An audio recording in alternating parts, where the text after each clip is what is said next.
नमस्कार, स्वागत है आप सभी का हेडलाइंस न्यूज़ नेटवर्क में। मैं हूं भोला वर्मा और आप देख रहे हैं हेडलाइंस इंडिया।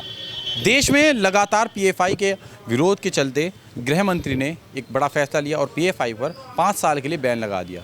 लेकिन बैन लगाते ही लगातार राजनीतिक गलियारों में भी हलचल मची और पीएफआई पर बैन के बाद लगातार आरोप लगने लगे कि आरएसएस पर भी बैन किया जाए, क्योंकि आरएसएस भी कहीं ना कहीं देश में नफरत का भाव फैलाता है और साथ ही आरएसएस को भी बाहर के देशों से फंडिंग होती है। तो इसी बातचीत करने को लेकर के हमारे साथ कुछ आरएसएस के ही लोग हैं, उनसे बातचीत करते हैं कि क्या आरएसएस पर जो आरोप लगे हैं कैसे हैं, सच हैं या झूठ हैं। तो शुरुआत करते हैं सर, आपसे क्या नाम है सर? राकेश वीर।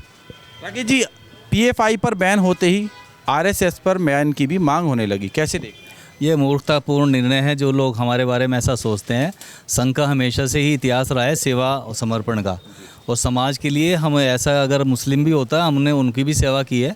अभी से देख लो, चाहे चरखी दादरी में जो हवाई दुर्घटना हुई थी उस समय देख लो, लोगों ने, वहाँ के मुस्लिमों ने भी हमारे कार्यकर्ताओं को मस्जिदों में ले जाकर सम्मान किया था। वो याद नहीं रखते, केवल ये याद रखते हैं सरकार का जो भी निर्णय होता है वो पूरी जांच के बाद होता है। और हम लोगों पर जो जिस तरह का भी कोई आरोप लगाता है बिल्कुल बेबुनियाद है। कभी हमारा ऐसा कोई काल नहीं रहा है कि हम कहीं विवादित रहे हो या हमने सेवा समर्पण से दूर रहे हो या कभी भी किसी वर्ग भेद हमने कोई किया हो, जाति पंथ या किसी भी तरह का धार्मिक भेदभाव हमारे यहाँ कभी हुआ है ना हो सकता। मैं लगभग 40 साल से संघ से जुड़ा हुआ हूँ। आरएसएस के ऊपर राजनीतिक दलों का कहना है कि आरएसएस पर बैन होना चाहिए। आरएसएस देश में हिंदू मुस्लिम कराती है और साथ ही आरएसएस को बाहर के देशों से फंडिंग होती है। देखिए, संघ का जब से स्थापना हुई है, आज़ादी के आंदोलन में योगदान देखिए, 47 से बंटवारा हुआ, उस समय धर्म रहित बिना किसी भेदभाव के सेवा भाव देखिए। सन 62 के अंदर जो युद्ध हुआ उसमें संघ द्वारा किया गया कार्य देखिए।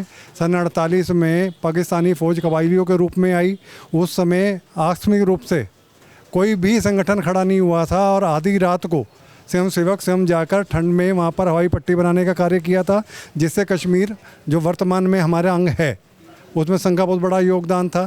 सन 62 के बाद में जवाहरलाल नेहरू कांग्रेस और ये धर्म निरपेक्षता के नाम पर लोग अलग अल्लाप करते हैं, इन लोगों ने भी 63 के अंदर 26 जनवरी की परेड के अंदर स्वयं सेवकों को आमंत्रित किया था।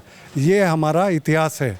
और जैसा अभी बताया भाई साहब ने, दादरी के अंदर जब दुर्घटना हुई तो उसमें धर्म को छोड़ते हुए प्रत्येक व्यक्ति की सहायता स्वयं सेवकों ने की थी। और संघ कभी भी संस्कार छोड़ने को तैयार नहीं होता और यही सबसे बड़ी देश के दुश्मनों की समस्या है। वो लोग सदैव ही ये चाहते हैं कि इस देश को किस तरह से खंडित किया जाए और उसके लिए संघ के ही कार्यों को वो निशाना बनाते हैं। आप देखिए, जितने भी ये अन्य दल हैं, स्वयं सेवक हमेशा बिना किसी प्रचार के, बिना किसी लाभ के, बिना किसी लोभ के पूरे समाज में जाकर कार्य करता है। ऐसा हमारा संघ जो आदिकाल से चलता है और चलता रहेगा और दुनिया के सबसे पुराने संगठनों में से एक ऐसा कहा जाता है कि आरएसएस की शाखाएं लगती हैं, वहाँ पर हिंदू मुस्लिम को लेकर के विवाद कर बताए जाते हैं, मुस्लिमों को उसमें नहीं आने दिया जाता है। क्या ऐसा सच में है या कैसे देखते हैं? नहीं, शाखा में आई है, किसने मना किया आपको? शाखा में आना सबके लिए, किसी को मना नहीं करता, किसी को धर्म देख के नहीं बुलाते कि ये इस धर्म का नहीं आने का, किसी जाति का नहीं, सबके लिए समानता है। सर, ये भी बहुत आरोप लगते हैं कि आरएसएस के अंदर शस्त्र पूजा की जाती है, शस्त्र चलाना सिखाया जाता है।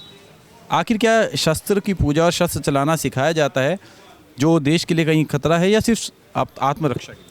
ये सब प्रोपेगेंडा है। हमारे शाखा में हम दंड लेकर, लाठी जिसको बोलते हैं, वो चलाते हैं, वो लेकर चलते हैं और वही हमें सिखाया जाता है। तो आत्मरक्षा के लिए है, ये किसी को मारने के लिए नहीं। लाठी से कौन मारेगा? आप उस किसी के आदमी भी लेकर, आम आदमी गांव का भी चलता है, ऐसा कुछ नहीं है। इन्होंने बनाया हुआ है कि शस्त्र पूजा होती है। शस्त्र पूजा तो हमारे हिंदुओं के हर घर में होती है। दशहरा के दिन सब पूजा करते हैं, ये हमारे धर्म में भी है शस्त्र की पूजा। हमारे जो देवी देवता हैं उन्होंने भी शस्त्र रखे हुए हैं, आप देखिए किस फोटो में नहीं है। तो धर्म की रक्षा करनी शस्त्र से करनी, लेकिन हम फिर भी शस्त्र नहीं रखते, सिर्फ लाठी रखते हैं। सिर्फ लाठी रखते हैं। जी लाठी सर आखिरी सवाल आपसे एक और करना चाहूँगा, जो सवाल उठा है कि फंडिंग होती है, आखिर किन देशों से फंडिंग होती है? क्योंकि आप तो आरएसएस के काफ़ी पुराने कार्यकर्ता हैं। संघ को कहीं से भी फंडिंग नहीं होती है। हम जो अपना संघ का कोई भी खर्चा संघ के जो कार्यकर्ता हैं वही एकत्र करके करते हैं, और वो भी एक गुरुदक्षिणा वाले दिन करते हैं, बीच में उनका मिले। हमारा कुछ भी ऐसा नहीं है कि विदेशों से हमारी कहीं फंडिंग आती हो, हमारा कहीं काम ऐसा नहीं है। बिल्कुल हम अपने स्वयंसेवक पर आत्मनिर्भर हैं, हम कहीं से चंदा नहीं लेते, केवल गुरुदक्षिणा के खर्चे से ही हमारा खर्च आने से ही हमारा खर्च होता है। विपक्ष ने तो आरएसएस की तुलना पीएफआई से कर दी है। जिस प्रकार से पीएफआई को फंडिंग होती थी, कह रहे हैं कि आरएसएस को फंडिंग होती है, इसीलिए देश में वो शाखाएं खोलते जा रहे हैं। नहीं, वो मूर्खतापूर्ण है, उनका दिमाग जो है बिल्कुल दिवालियेपन की ओर है। वो अपने आप को एकदम इस स्थिति में वो हमारा मुकाबला नहीं कर पा रहे। संस्कारों से हमारा क्या मुकाबला करेंगे वो? हम बिल्कुल भी किसी विवादित कार्य हमारे संगठन में कोई हो ही नहीं सकता। लालू प्रसाद यादव कहते हैं कि संपूर्ण देश में होनी चाहिए। क्या बिहार में भी आरएसएस की शाखाएं चलती हैं? पूरे देश में है, और आप ये देखिए केरल में सबसे ज़्यादा शाखाएं केरल में चलती हैं। ऐसा कुछ नहीं है, किसी धर्म के प्रति हमारी भावना नहीं है।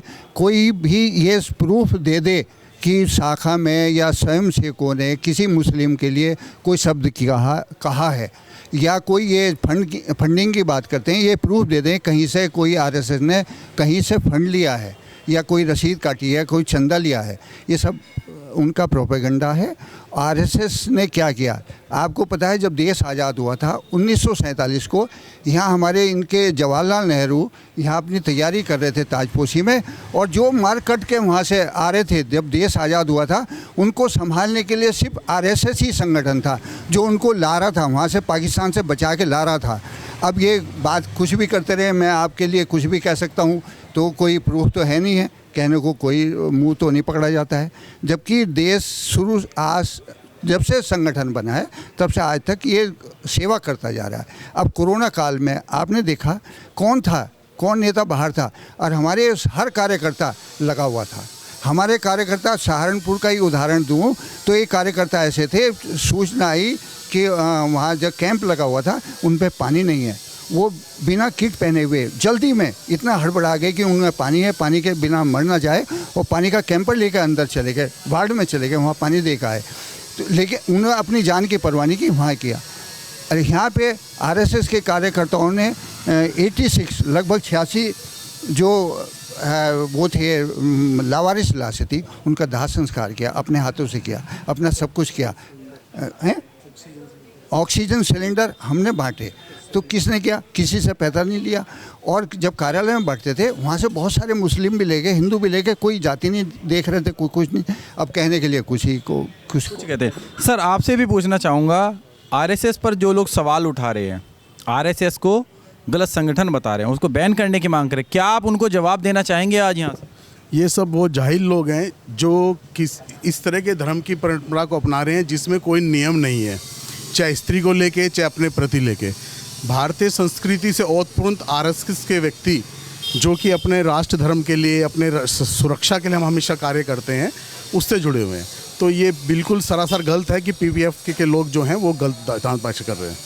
तो चलिए, आपने देखा ये हमारे साथ आरएसएस के लोग थे जिन्होंने बड़ी बात करते हुए बताया, बड़ी बेबाकी के साथ अपनी राय रखी कि आरएसएस एक समाज सेवी संगठन है जो लगातार देश की आज़ादी से पहले कार्यरत है, और चाहे किसी भी देश के ऊपर किसी भी प्रकार का कुछ जब खतरा मंडराता है तो आरएसएस वहाँ पर बढ़ चढ़ कर हिस्सा लेता है, उनकी सेवा करता है, क्योंकि इसका नाम ही राष्ट्रीय स्वयंसेवक संघ है। और आपको ये खबर कैसी लगी, आप भी अपनी राय जरूर रखिए, और साथ ही जुड़ रहिए हेडलाइंस न्यूज़ नेटवर्क के साथ। सहारनपुर से अपने सहयोगी के साथ भोला वर्मा, हेडलाइंस न्यूज़ नेटवर्क।